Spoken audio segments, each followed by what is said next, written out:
नमस्कार विद्यार्थी मित्रांनो, आजच्या तासिकेमध्ये आपण मध्ययुगीन भारतीय इतिहास लेखनाची वाटचाल पाहणार आहोत। मागच्या तासिकेला आपण प्राचीन भारतीय इतिहास लेखनाची वाटचाल कशी झाली त्या संदर्भामध्ये माहिती घेतलेली।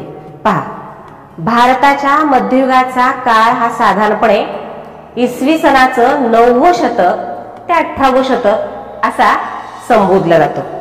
आपल्याला या काळातला इतिहास या ठिकाणी अभ्यासायचा नाही, तर या काळातल्या इतिहास लेखनाची सुरुवात कशी झाली, या काळातल्या इतिहास लेखनाचं स्वरूप कसं होतं, या काळातल्या इतिहास लेखनावर कोणाचा प्रभाव होता, या संदर्भामध्ये माहिती पाहिजे। पहा, मध्ययुगात जे जे काही लिहिलं गेलं ते इतिहास लेखन होतं का? नाही। अनेक ग्रंथ मध्ययुगामध्ये लिहिले गेले। काही धार्मिक असतील, काही आध्यात्मिक असतील, काही चरित्र ग्रंथ असतील, काही आत्मचरित्र असतील, काही मनोरंजक कथा असतील, जसे बरंच काही नीती कथा असतील, काही बोधकथा असतील। या सगळ्याला आपण ऐतिहासिक ग्रंथ म्हणू शकत नाही। ऐतिहासिक ग्रंथ कोणते? ज्याच्यातून आम्हाला इतिहास कळतो। पहा, मग अशा ऐतिहासिक ग्रंथांची निर्मिती म्हणजे इतिहास लेखनाचा हेतू समोर ठेवून, इतिहास लेखनाचं उद्दिष्ट समोर ठेवून ग्रंथकर्त्याने ज्या ग्रंथांचं लेखन केलं त्याला आपण ऐतिहासिक ग्रंथ असं पण म्हणतो।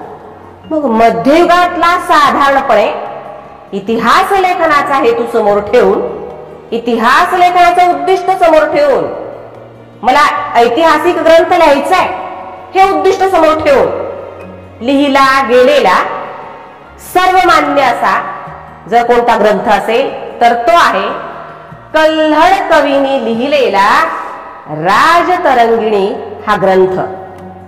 पहा मुलांना, थोडीशी पार्श्वभूमी कल्हडाची। कोण होते हे कल्हड? कल्हड हे काश्मीरमध्ये जयसिंह नावाच्या राजाच्या दरबारातले एक विद्वान, संस्कृतचे पंडित, एक कवी। प्राचीन काळी मध्ययुगामध्ये राजे लोक आपल्या दरबारामध्ये विद्वानांना, कलाकारांना, साहित्यिकांना, कवी लोकांना किंवा इतिहासकारांना आश्रय देत।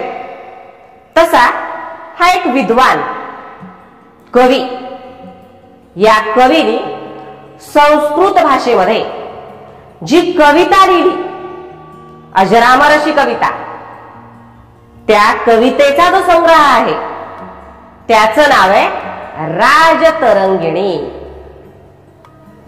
राजतरंगिणी या शब्दाचा शाब्दिक अर्थ, तरंगिणी म्हणजे प्रवाह, नदी। तर राजाची नदी का? नाही। त्याचा भावार्थ आपण लक्षात घेऊ। काश्मीरच्या प्रदेशामध्ये शेकडो वर्षापासून ज्या ज्या राजांनी राज्य केलं, तिथं ज्या राजवटी होत्या, तिथं जे राजवंश होते, त्यांच्या माहितीचा हा प्रवाह म्हणजे राजतरंगिणी। राजवटींचा इतिहास सांगणारा हा प्रवाह, राजवटींच्या इतिहासाची ही नदी, असा त्याचा अर्थ या ठिकाणी आपल्याला घ्यावा लागतो। राजतरंगिणीमध्ये कल्हडाने कुठला इतिहास वर्णिलेला आहे? काश्मीरचा इतिहास वर्णिलेला आहे। कल्हडाच्या आधी कुण्या लेखकांनी, कुण्या कवींनी, कुण्या ग्रंथकर्त्याने काश्मीरचा इतिहास लिहिला नव्हता का? नव्हता मुलांनो। इतिहास लिहितो किंवा इतिहास लेखनाचा हेतू समोर ठेवून कुणी इतिहास लिहिलेला नव्हता, असंच वर्णन केलेलं होतं। कारण स्वतः कल्हडाने 11 ग्रंथांचा उपयोग, 11 ग्रंथांची मदत त्यांच्या पूर्वी लिहिल्या गेलेल्या काश्मीरच्या प्रदेशाचं वर्णन करणाऱ्या अशा पुस्तकांचा उपयोग केलेला होता आपल्या राजतरंगिणी या ग्रंथाचं लेखन करण्यासाठी, असं स्वतः कल्हण म्हणतोय. याचा अर्थ ग्रंथ लिहिले गेले नव्हते असं नाही, पण शास्त्रशुद्ध असा काश्मीरचा इतिहास सांगणारा ग्रंथ लिहिला गेला नव्हता. आणि तुम्ही आधुनिक इतिहास लेखनाची वैशिष्ट्ये अभ्यासलेली आहेत. सगळ्यात जास्त महत्व आधुनिक इतिहास लेखनात जर कशाला दिलं जात असेल तर ते आहे शास्त्रशुद्धतेला. आणि असा शास्त्रशुद्ध म्हणविला जाणारा इतिहास मध्ययुगामध्ये जर पहिल्यांदा कोणी लिहिल्याचं आढळतं तर तो आहे कल्हण कवी. शास्त्रशुद्धतेच्या खूप जवळचं नातं सांगणार असं त्याचं लेखन आहे. देवधर्म, दैवी घटना यांच्याशी कुठल्याच घटनेचा, कोणत्याच राजाच्या कर्तृत्वाचा त्यानं संबंध जोडण्याचा प्रयत्न केलेला दिसत नाही. त्याच्या लिखाणाला त्यानं विश्वासार्ह पुराव्यांचा आधार दिलेला असा दिसतो. म्हणून याचा जो ग्रंथ आहे तो मध्ययुगीन भारताच्या इतिहास लेखनाच्या वाटचालीतील मैलाचा दगड आहे. त्याच्या इतिहास लेखनाचा, या ग्रंथ लेखनाचा काळ आहे 12वे शतक.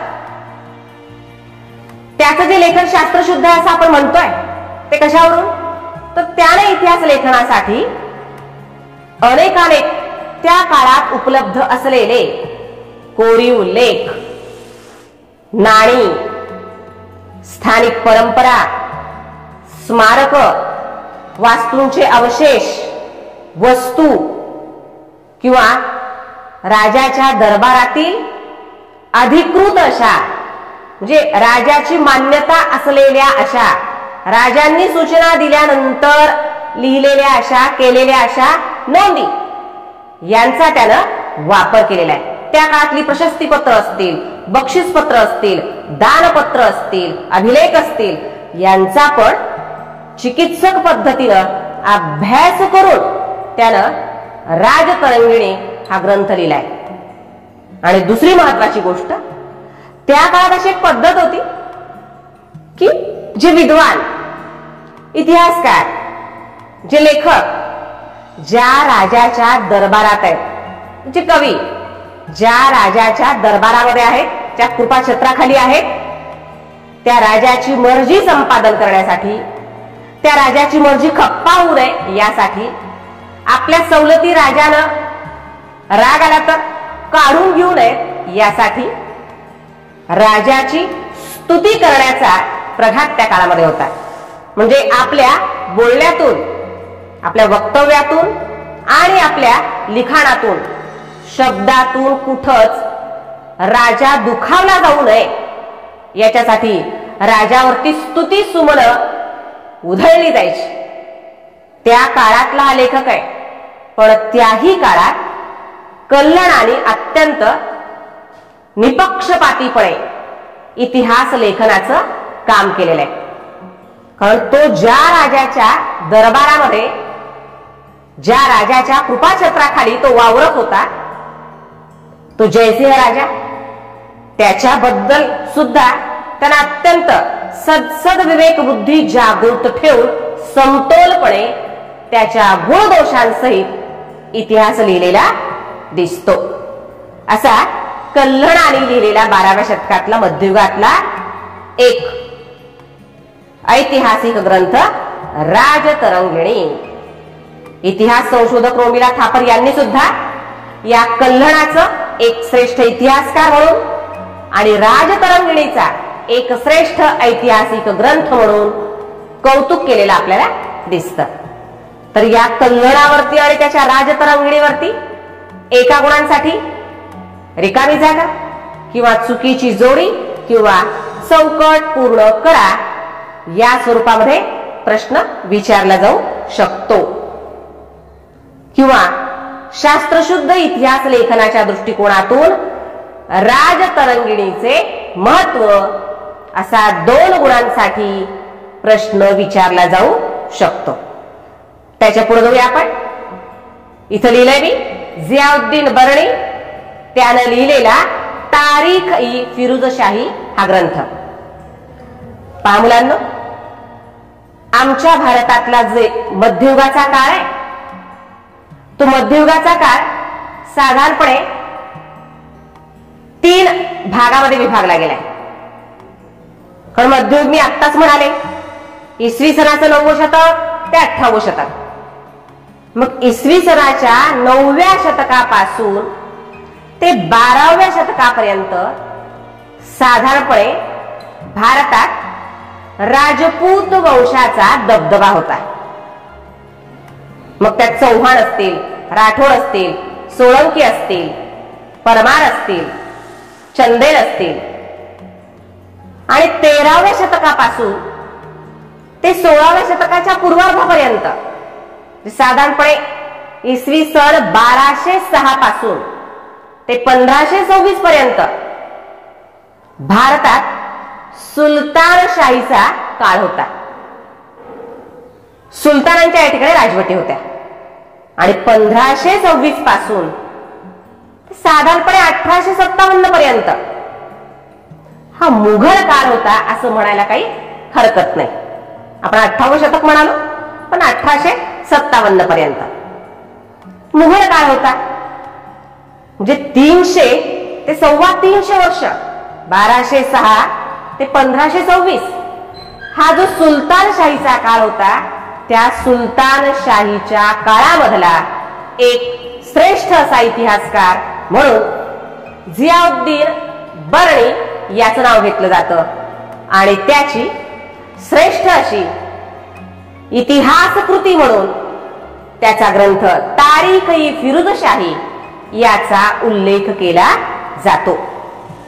तसे 14व्या शतकात सुलतानशाहीच्या काळात जियाउद्दीन बर्नी यानं मांडलेले विचार इतिहास लेखनाच्या दृष्टिकोनातून, इतिहासकारांना जे त्यांना मार्गदर्शन केलेलं आहे, ज्या सूचना केलेल्या आहेत, त्या दृष्टिकोनातून त्याचे विचार क्रांतिकारी असे वाटतात।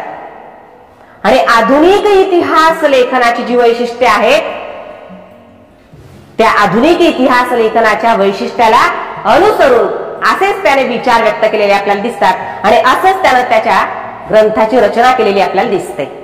पहा, आपण पहिलं प्रकरण अभ्यासलं, इतिहास लेखन पाश्चात्य परंपरा।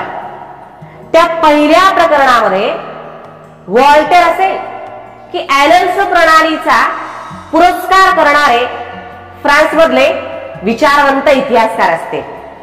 याने एक विचार प्रामुख्याने मांडलेला होता की केवळ घटनांचा क्रम आणि वस्तुनिष्ठ सत्य किंवा राजे महाराजे, महान नेते, त्यांनी केलेल्या लढाया, त्यांच्यातले संघर्ष, युद्ध, राजकीय घडामोडी, त्यांचं राजकारण, त्यांची कूटनीती, त्यांची मुत्सद्देगिरी, जय पराजय यांचं वर्णन लिहिणं म्हणजेच इतिहास लिहिणं असं अजिबात मानू नये। तर या सोबतच हे तर लिहावं लागणारच इतिहासकाराला, पण त्यासोबतच ज्या राजाचं वर्णन आपण करतोय, ज्या राजाच्या कारकिर्दीविषयी आपण लिहितोय, त्या राजाच्या काळातील तिथला निसर्ग, म्हणजे तिथलं हवामान असेल, तिथलं पर्जन्यमान असेल, तिथली शेती असेल, अर्थव्यवस्था, परंपरा, स्थानिक लोक, त्यांची मानसिकता, समाजातले स्तर, समाजातले वर्ग, त्या काळचं संदेशवहन, त्या काळचं दळणवळण, याही सगळ्या गोष्टींचा विचार, उल्लेख नक्कीच इतिहासकाराने करावा। हे जे विचार पश्चिमेकडचे विचारवंत मांडतात, तसेच विचार मध्ययुगामध्ये, मध्ययुगात सुलतानशाहीच्या काळात हे विचार मांडणं अत्यंत धाडसाचं होतं मुलांना।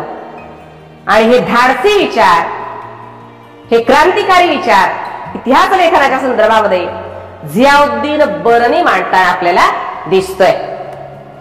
कारण तो म्हणतो की इतिहासकारांनी इतिहास लेखनाचा हेतू समोर ठेवून त्या ग्रंथाचं लेखन करीत असताना काही कर्तव्य पार पाडली पाहिजेत, काही गोष्टींकडे मुद्दाम त्यानं लक्ष दिलं पाहिजे, काही गोष्टी पाळल्या पाहिजेत, काही नियम पाळले पाहिजेत, काही गोष्टी टाळल्या पाहिजेत, हेतुपुरस्सर या पद्धतीने तो इतिहासकाराचं कर्तव्य सांगतोय. पहिल्यांदा इतिहास लेखनाचा हेतू स्पष्ट करावा हे सांगतोय. त्याच्या इतिहास लेखनाचा पण त्याने हेतू स्पष्ट केलेला आहे, आपल्याला हे त्यावरून कळतं. आणि दुसरं इतिहासकाराचं कर्तव्य काय आहे हे तो सांगतो. तो म्हणतो की ज्या राजाची कारकीर्द इतिहासकार वर्णन करतोय त्या राजाच्या केवळ पराक्रमाविषयी, त्याच्या यशाविषयी, त्याच्या जयाविषयी, त्याच्या यशस्वी धोरणाविषयी लिहू नये. म्हणजे केवळ तेवढंच लिहू नये. तर इतिहासकाराचं हे पण कर्तव्य आहे.